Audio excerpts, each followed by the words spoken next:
और सुनिए, हम भगवान को अपने अंदर महसूस करते हैं, सच मानते हैं, तो अनंत शक्तियां शरीर में काम करती हैं। फिर आदमी फिर थक नहीं सकता, आदमी कभी भी थक नहीं सकता, फिर अनंत शक्ति काम करती है फिर। और जब उसने अपने आप को ऐसा मान लिया कि हमारा कोई नहीं है, हमारा कोई नहीं है, तो वो बिस्तर में से उठेगा नहीं। कोई नहीं है मतलब ये तो कभी किसी के हो ही नहीं सकते, इनको अपना मान के ये तो धोखा ही है ना, ये धोखा है। और ये धोखे में तुम पड़े हो और बाद में जब पछताओगे, जब रोगे, तब कहोगे ये कोई नहीं अपना, कोई नहीं अपना। पहले से ही जानना था, फिर मानना चाहिए था पहले से।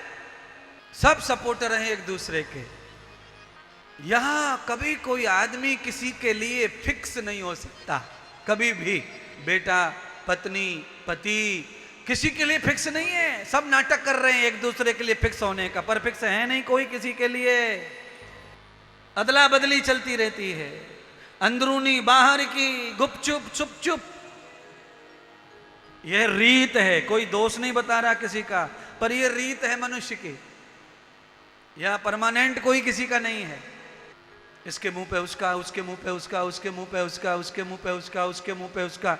ये बिल्कुल अच्छा नहीं है। भक्ति में रोड़ा है, ये भक्ति में दरार है, भक्ति में बाधा है, भक्ति में कलंक है। अच्छी भली आंख में थोड़ा सा तिनका पड़ जाए, कितना कसकसाता है, कितना दुखता है, कितना परेशान करता है। दांत में थोड़ा जीरा फंस जाए, कितना परेशान करता है। जीभ व्याकुल रहती है, और जब तक वो जीरा निकलता नहीं तब तक जीभ हटती नहीं दांत से। ऐसे ही ये छोटी मोटी जो बुराइयां हैं, ये जीरे के कण की तरह हैं। तनक भी फंस गई तो जीभ को काम मिल जाता है बिचारी को। तो क्या करें गुरुजी, आप ही बताओ। सुनिए, दो और चीजें मेरे पास में, उन्हें भी सुन लो। भक्ति पैदा हो जाएगी, तुम्हें भक्त बनना नहीं, तुम भक्त हो जाओगे। दो चीज और है मेरे पास, उन्हें भी ले लो। महात्मा बुद्ध कहते हैं, लंबा धागा समेटने में नुकसान करता है, इसलिए धागा लंबा नहीं और जीभ भी लंबी नहीं चाहिए। ये दो छोटी जितनी कर लोगे उतना आगे बढ़ जाओगे। धागा छोटा और जीभ छोटी। लोगों की जीभ बड़ी लंबी है, धागा छोटा, जीभ छोटी। आप भक्त हो जाएंगे भगवान के। जीभ छोटी का मतलब समझते हो क्या? जीभ छोटी होने का मतलब समझ में आया? जीभ छोटी होने का मतलब यह है कि केवल भोजन के लिए मुंह खोलो, यह है मतलब उसका। जो केवल खाने के लिए मुंह खोलता है वो भक्त ही है भगवान का, उसे कोई रोक नहीं सकता प्रभु पाने से। बम बम बम बम बम बम बम बम बम बम बम बम डम डम डम डम टम टम।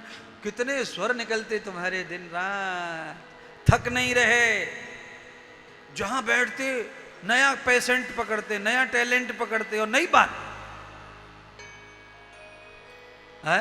सुबह कोई और बैठा था, दोपहर को कोई और, शाम को कोई और। अरे कितने लोगों से बतराओगे, अलग अलग अलग अलग अलग अलग। और ये बतराने से तुम किसी का फायदा करो तो बतराओ। मैं बतराता हूं लोगों से, पर मैं फायदा करता हूं बतरा करके। तुम बतराओ, फायदा करके दिखाओ किसी का। अपना और दूसरे दोनों का नुकसान हो रहा है कुर्सियों पर बैठ के। बचर बचर बचर बचर। कितने लोग हैं देख लो। ये है प्रवचन की महिमा। ये व्याख्यान जब चल रहा है, मैंने चेक किया कि इसका असर है कि नहीं है, तो असर पूरा आ चुका है।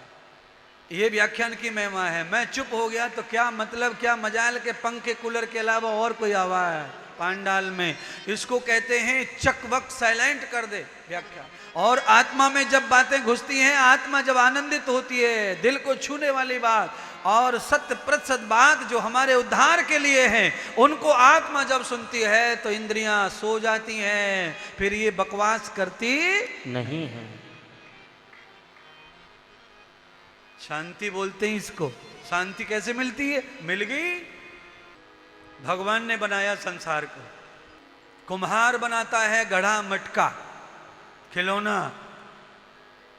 मिस्त्री घर बनाता है, और जो चीज बनाई जाती है वो टिकती नहीं, रहती नहीं। ये प्रमाण है। भगवान ने संसार बनाया, ये रहेगा नहीं, रहता नहीं है। मटका रहता नहीं है, जो बनाया वो नहीं रहेगा।